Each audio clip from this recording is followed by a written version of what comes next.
आप देखें इसके साथ साथ जो एक मतवाज़ी जो चीज़ चल रही है वो ऑपरेशन गोल्डस्मिथ है।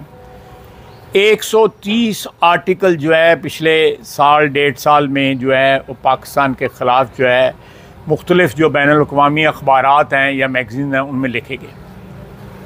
पाकिस्तान की तारीख़ में किसी लीडर के मुतल्लिक़, किसी पार्टी के मुतल्लिक़ इतने आर्टिकल्स की भरमार नहीं हुई। और ये आर्टिकल पेड आर्टिकल जो है, पेड कंटेंट होता रहा है।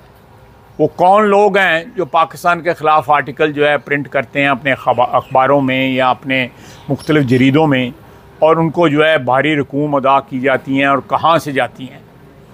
ये एक सेहूनी एजेंडा है, ज़ायनिस्ट एजेंडा है, जिसको ऑपरेशन गोल्डस्मिथ कहते हैं, जिसके तहत ये बरसरे इक़्तिदार आया, जिसके तहत जो है इसने इमरान ख़ान ने अपनी पार्टी बनाई और किसी न किसी तरह सरकारी सरपरस्ती भी जो है वो अचीव कर ली।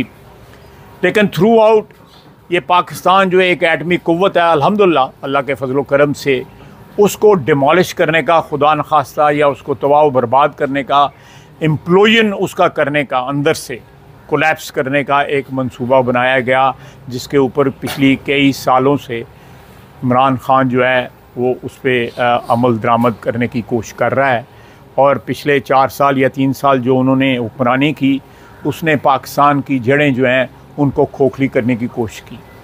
और उसका फिर नुक्ता अरूज जो है 9 मई था, बगावत बर्पा हुई, और वो जो है उस बगावत अल्लाह ताला ने करम और फजल किया, वो फ्लॉप हो गई, फेल हो गई। और उसके बाद आज इस साल को तकरीबन इस चीज़ को 1.5 साल हो गया है।